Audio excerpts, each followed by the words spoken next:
Hey there, Tomorrowtown, Tennessee listeners. We've had a fascinating couple of weeks around here. We've told you about Vietnam veteran Larry Taylor a couple of times on this show.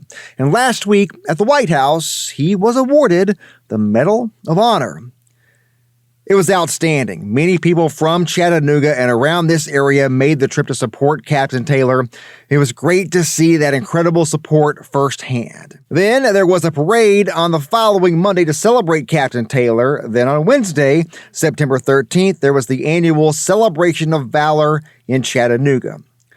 The city is home to the Charles H. Coolidge Medal of Honor Heritage Center. The center is just outstanding. It tells the stories of Medal of Honor recipients in Tennessee and has a mission of education as well that teaches about the character traits of Medal of Honor recipients. Well, the Celebration of Valor benefits the Heritage Center. This year's guest speaker was Medal of Honor recipient Leroy Petrie. I got a few minutes with him, and I will have that for you coming soon on the podcast. We have seen so many outstanding events all around here the last couple of weeks. Well, in the middle of all that, Dan Seehafer visited East Tennessee. Seehafer is the brand new national commander of the American Legion. I had a chance to sit down with him for a few minutes a few days ago, just after he spoke to members of Post 81 in Cleveland, Tennessee. My very first assignment or my trip was to the White House. So not a bad thing when they say, Commander, what was your first trip or where was it and what did you do? And I can say, I went to the White House.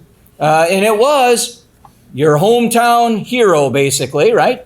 Medal of Honor winner, Larry Taylor, right? So that will be with me forever, forever. This is Tomorrowtown, Tennessee.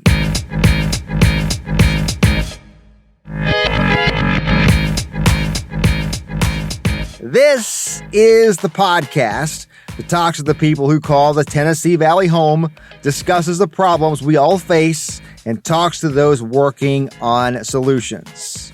I'm Josh Roe. I will be your host for this journey. Earlier, I called Dan Seehafer the brand new national commander of the American Legion. And when I say brand new, I mean brand new. I sat down with him on day 9 of his term as national commander. On day 5, he was at the White House watching Tennessee's Larry Taylor being awarded the Medal of Honor. I was there to witness a great honor to see a brother Taylor then receive that medal. And the beauty on that, I know that was the ceremony, but there was a ceremony that followed. That was top notch. That was more personal, more, I would say, affectionate, right from the heart. Yeah. Right from the heart. I had to leave on Tuesday, but I went back and watched it, and Dave Hill's speech, the surviving member of the team that Larry Taylor saved, boy, correct. That story's incredible. Yeah, I mean, if you didn't go like this a couple of times, I mean, you better pinch yourself to see if you're even still with us, because it was moving, and the sacrifice, the quick thinking, but that's exactly what I'm bringing to the forefront, because even the chaplain talked about it, even the defense director talked about it. About servant leadership, and that was Taylor. Definitely, he put those brothers first before himself. Yeah. Tell me about this. So 9 days on the job.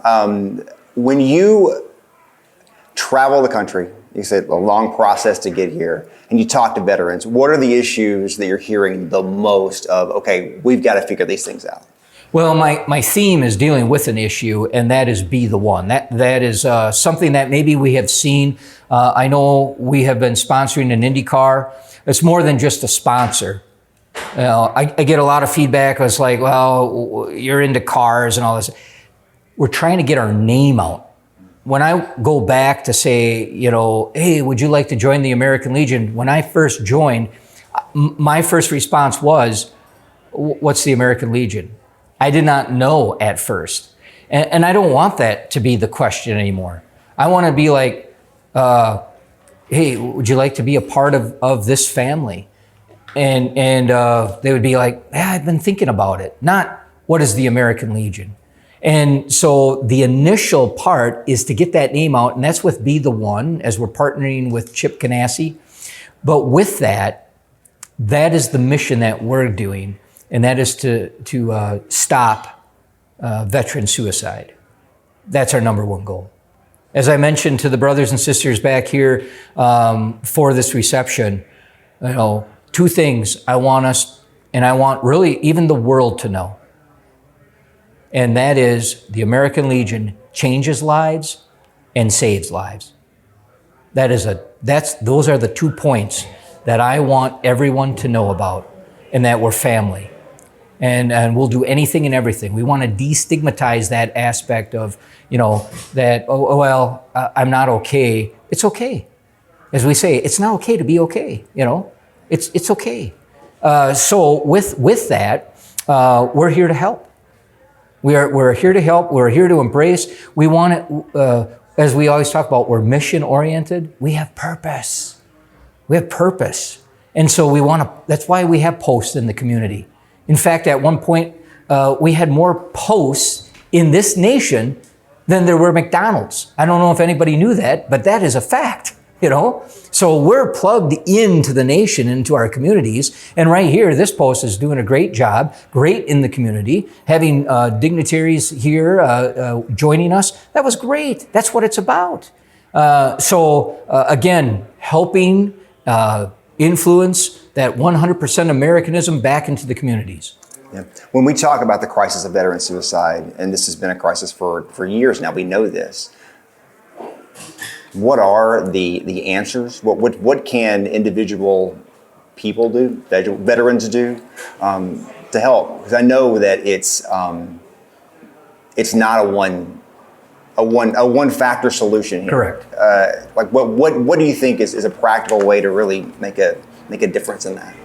Yeah, and if we had that magic answer, we would have been on it already. Because certain people, they can go longer. Some people, they just hit rock bottom and they do it. We don't know why they do it, in a sense like that. However, I really believe this, and this was with other physicians. We say there's two reasons, and that could be relationships and economics, right? So when money issues happen and relationships happen, people get into this understanding that there's no hope anymore. What's the point of living? And that's where we want to reach out, get our name out there, get our mission out there, that we want to say this, join us. There's always purpose, and we will help you. We're here for you. You're not alone. I had, even as a clergy, as a chaplain, I had bad issues or issues in my life, but I had people that surrounded me, and that's what we're about. The whole family. It's not just Legionnaires, but we have an auxiliary. We have sons of the American Legion, as they remember their parents, right?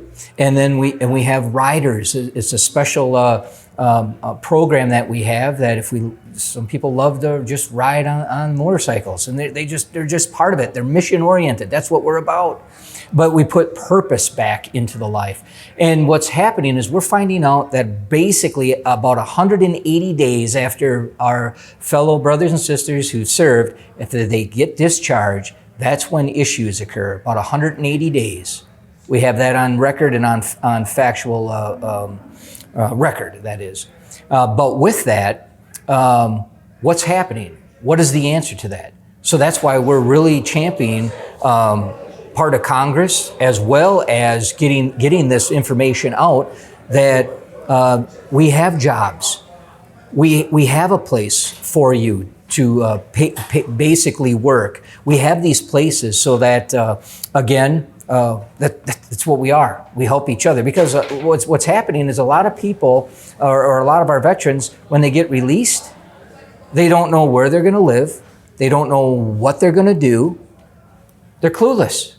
But they know they're getting out, so they do this little checklist. I may be getting in the weeds here on this a little bit. That's good. But what they're doing is they're checklist. They're doing this checklist, and they're getting processed out. They're done, and then they go to nothing. The American Legion. If you go and reach out to Legion.org, or even to a local post and say, I need some help or some guidance, we're here for you. We'll get you in the right places. We will help. I have resources that will get you a resume, that will get you a high-paying job, because we know that's what it is. It's about economy, getting a well-paid job. If we have relationship issues, we're here also to help on that. Just the whole thing is bringing purpose back into one's life and direction. And we have nearly 3 million in the family, and we want more. We want more. Not just numbers, but we can do more for the betterment of America, and that's one of our themes as well. Strengthening America. Veterans strengthening America. I'm good with the weeds, by the way. I like the weeds.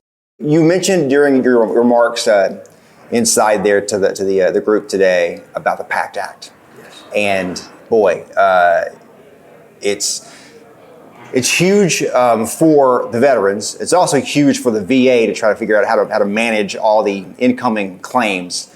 And I've heard from individual veterans who said, I should be on the list. I have an illness that qualifies. I have my date of service qualifies. These kind of things, but it's not.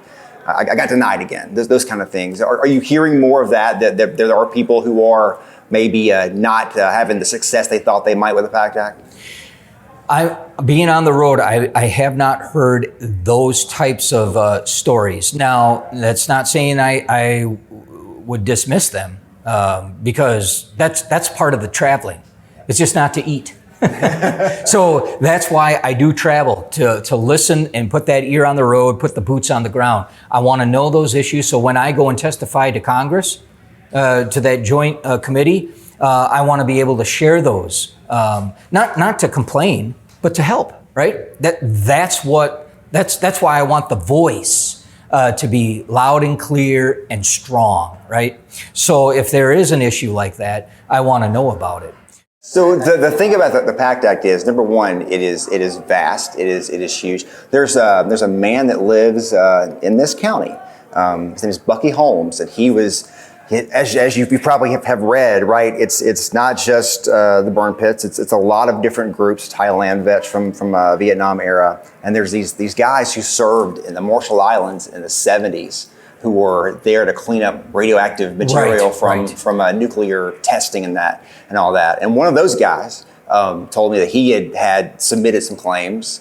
And he should be in the group, but for whatever reason, he got denied or something. He was having problems. And now I think that's the thing is sometimes it's anecdotal. Sometimes they didn't write. As you well know, when you fill out a claim, if there's something a little bit off, correct, it's going to get kicked back to you. And so this is the beauty. This is very important for everybody to know about. We have service officers trained and accredited. It's very important. People know this, okay? Because we're hearing a lot of stuff on the tube, TV. Call this 1-800 number, the lawyers and all these things. Hey, and I'm all about capitalism. I'm all about trying to help if their heart is in it. But most of the time, what they want is money.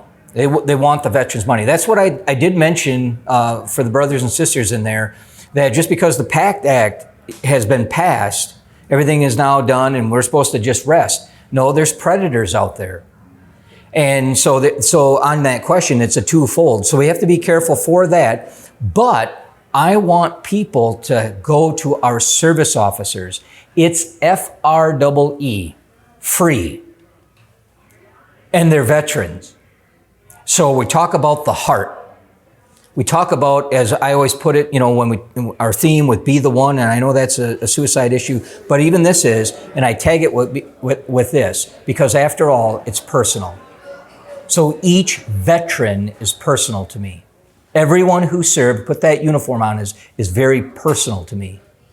And I do not want them charged for something that they should receive, something that they earned, in fact. So that's very important to me and important to our organization, important to this department here, right here in Tennessee as well. Final question for you. I'll leave you on this. I'd love to give your thoughts on just leadership in general, right? When you take over a position like you have, that comes into play a lot because, as we know, our veterans community is strong. You've got, some amazing people, inside the community, but there's also people who are struggling with problems. And so how do you lead the veteran community in 2023? Well, what I'm doing is, and through my travels, I'm really highlighting servant leadership. And I'm glad you asked that because in a nonprofit, I think servant leadership is where it's at. And as I go through, I know if you look it up, there's a lot of, different types of leadership and things like that, and the entity of leadership. But I'm looking at the 3 C's: competence, character, and commitment. I think it's special in that. And then associated with servant leadership. I'm giving my time, my talent, and my treasure. I put my life on hold because this is very important. For 1 year, I'm this. And I'll go back. I'll still be a mentor. I'm still going to continue. I'm never, ever going to stop being a Legionnaire and give up. I'm just going to go back home in a different role. But for right now, I want that message also to be clear too, dealing with leadership, having that servant attitude. I'm here for you. And again, we're a family. So we're not perfect. I'm not saying that. But having a family like this, that is an ally. And that's about this. And again, I'm doing it because, well, those who served and continue to serve are very, very personal to me.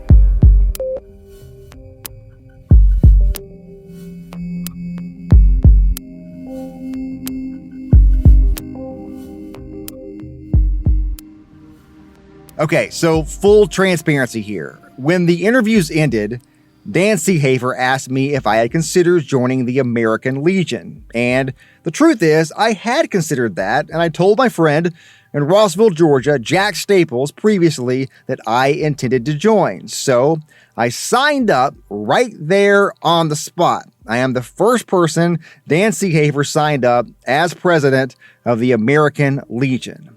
Also, on that same day, I spoke to the state commander in Tennessee, Lanny Culver. That was also a great conversation. Look for that coming soon on Tomorrowtown, Tennessee.